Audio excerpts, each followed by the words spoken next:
مشرق وسطی کا منظرنامہ مکمل طور پر تبدیل ہوتا ہوا نظر آ رہا ہے۔ ٹرمپ انتظامیہ جو بائیڈن انتظامیہ سے تبدیل ہو چکی ہے اور ریپبلکنز اور ڈیموکریٹس کا اب نظریاتی اختلاف بھی کھل کر سامنے آ رہا ہے۔ جارج واشنگٹن بش اور باراک اوباما کی لیگیسی تو یہ ہے کہ مسلمان ممالک کے وسائل پر قابض ہونا ہے۔ عراق اور افغانستان پر جس طریقے سے جنگیں مسلط کی گئیں، دوسرے مسلم ممالک میں بھی بدامنی کو ہوا دے کر وہاں کے وسائل پر قبضہ کرنا ہے، اور جو بائیڈن انتظامیہ اب کچھ ایسے اقدامات اٹھا رہی ہے جو ان تمام باتوں کا منہ بولتا ثبوت ہیں۔ تازہ ترین خبر یہ موصول ہوئی ہے کہ جو بائیڈن انتظامیہ نے سعودی عرب کے ساتھ F-35 طیاروں کی جو ڈیل کی تھی اس سے پیچھے ہٹ گئی ہے، اور UAE اور سعودی عرب کے ساتھ جن تمام معاہدوں پر دستخط سن 2019 میں امریکہ کے سابق صدر ڈونلڈ ٹرمپ نے کیے تھے، جو بائیڈن ایک کے بعد ایک ان تمام معاہدوں کو منسوخ کرتے چلے جا رہے ہیں اور ایک کے بعد ایک اپنے تمام وعدے سے امریکہ پھرتا ہوا نظر آ رہا ہے۔ سن 2019 میں امریکہ نے سعودی عرب اور UAE کو اس بات کی یقین دہانی کروائی تھی کہ اگر آپ دی گریٹر اسرائیل اور دی ڈیل آف دی سینچری کا حصہ بن جاتے ہیں اور مذاکرات کی میز پر آ کر اسرائیل کو تسلیم کر لیتے ہیں تو ہم آپ کو ایسے ایسے انعامات سے نوازیں گے جس کا تصور کبھی ان عربی شہزادوں نے نہیں کیا ہوگا۔ آپ کے دفاع کو ناقابل تسخیر بنا دیا جائے گا،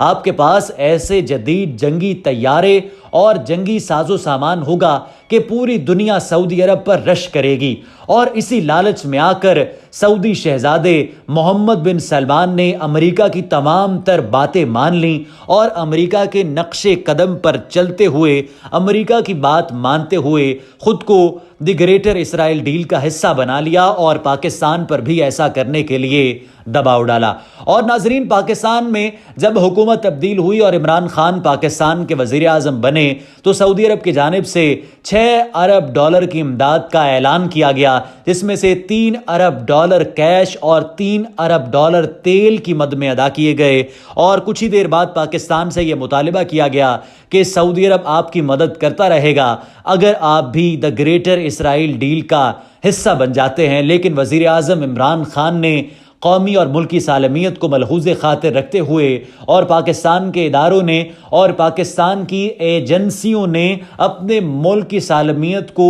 سامنے رکھتے ہوئے، اول رکھتے ہوئے ایسا کرنے سے انکار کر دیا، اور سعودی عرب کو ان قرضوں کی واپسی کا آغاز بھی کر دیا گیا۔ لیکن ناظرین، جیسے ہی جو بائیڈن امریکہ کے صدر منتخب ہوئے ہیں، جو بائیڈن نے ان تمام تر وعدوں کو توڑ دیا اور ان تمام تر معاہدوں کو منسوخ کرتے ہوئے یمن میں مزید اپنے اڈے قائم کرنے کا منصوبہ بنا لیا ہے، اور اب امریکہ اس در پہ ہے، کیونکہ آپ یہ بات جانتے ہیں کہ عراق میں جس طریقے سے جنگ کا آغاز کیا گیا تھا اور برطانوی نشریاتی ادارے کی یعنی BBC کی ایک جھوٹی خبر کو بنیاد بناتے ہوئے امریکہ نے اپنی فوجیں عراق میں اتار لی تھیں، اور جیسے افغانستان میں اپنی فوجوں کو اور نیٹو فوجوں کو بھیجا گیا تھا، اس طریقے سے جو بائیڈن اب باراک اوباما اور جارج واشنگٹن بش کے نقش قدم پر چلتے ہوئے کوئی ایسا اقدام اٹھانے کا تصور کر رہے ہیں، اور اس حوالے سے حکمت عملی بنانے کا تازہ اور واضح ثبوت یہی ہے کہ سعودی عرب کے ساتھ تمام تر ڈیلوں کو ختم کر دیا گیا ہے۔ ہم آپ کے ساتھ یہاں پر یمن جنگ کا کچھ پس منظر بیان کرنا چاہتے ہیں تاکہ تمام چیزیں آپ کے لیے واضح ہو جائیں۔ معزز ناظرین، یمن مغربی ایشیا میں واقع مشرق وسطی کا ایک مسلم ملک ہے، اس کے شمال اور مشرق میں سعودی عرب اور عمان اور جنوب میں بحیرہ عرب اور مغرب میں بحیرہ احمر واقع ہے، اور یمن کا دارالحکومت سنا ہے اور عربی اس کی قومی زبان ہے، اور یمن کی آبادی